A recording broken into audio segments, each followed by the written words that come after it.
Mesdames et messieurs, bonjour. Je m'appelle Andjavan et je vais vous parler de la corruption qui fait particulièrement rage dans le domaine hospitalier à Madagascar. Mais avant de commencer, il faut d'ores et déjà souligner que ce phénomène ne concerne pas tout le monde hospitalier et particulièrement les soignants qui font leur maximum pour sauver des vies. Selon Transparency International Initiative Madagascar, la corruption dans le domaine hospitalier peut revêtir plusieurs visages.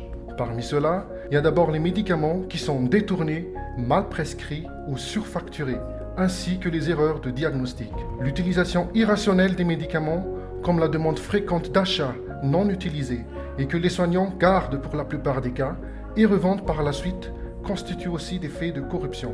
Par ailleurs, est également un cas de corruption l'imposition d'un prestataire. En effet, certains médecins font le chantage d'une poursuite du suivi des soins contre la fréquentation par l'usager du réseau des prestataires qu'ils recommandent. De plus, souvent les services de ces prestataires ne sont pas remboursables. Ensuite, est également considéré comme un fait de corruption le cas des discriminations. Or, c'est le devoir des soignants et des établissements hospitaliers publics de faciliter l'obtention par le patient des avantages sociaux auxquels son État lui donne droit. Enfin, sachez que vous faites de la corruption à partir du moment où vous vous servez de vos relations pour être bien pris en charge. Plusieurs raisons permettent à ce fléau de gagner du terrain.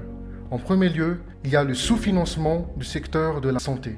Il ne faut pas oublier que Madagascar a adhéré à la Convention d'Abuja en 2001, qui dispose qu'au moins l'État doit consacrer 15% de son budget annuel à la santé.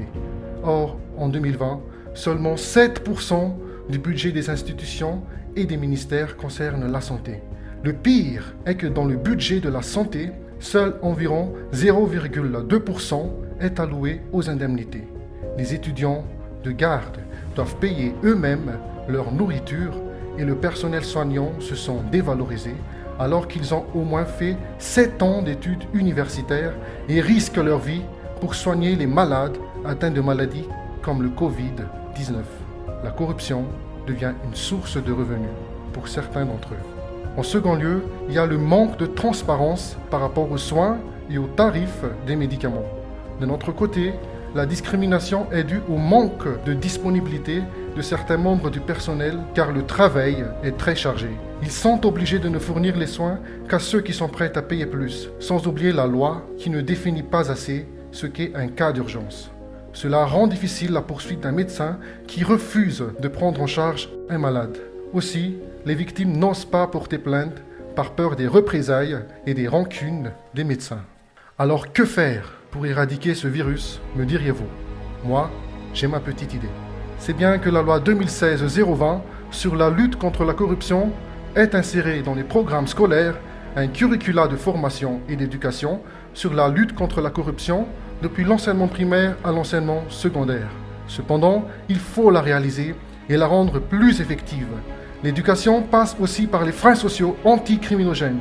L'Église, les parents, toute la communauté doivent s'influencer mutuellement sur le mal qu'est la corruption. Il faut aussi une bonne gouvernance dans le milieu de la santé. À part la mise en œuvre des accords d'Abuja, pour motiver le personnel soignant sollicité 24 heures sur 24 et 7 jours sur 7, il serait aussi bien de lutter contre les détournements et de renforcer les sanctions.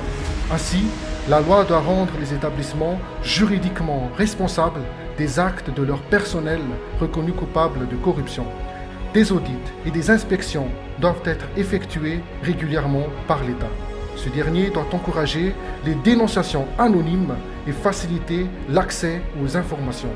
Enfin, la dernière solution que j'ai à vous proposer concerne les patients et leurs familles. Les nantis offrent une somme non comme un pot de vin, mais en guise de reconnaissance. Il faut arrêter cette pratique car elle peut être considérée comme étant convenable. Si le soignant ne reçoit pas d'argent, il risque d'amoindrir volontairement la qualité de ses services. Ainsi, les personnes à faible revenu en seront les premières victimes. Mes amis, honorables dirigeants, mes chers compatriotes, sauvons notre pays, éradiquons ensemble la corruption. Sachez qu'une population saine est un atout majeur pour le développement. Je vous remercie.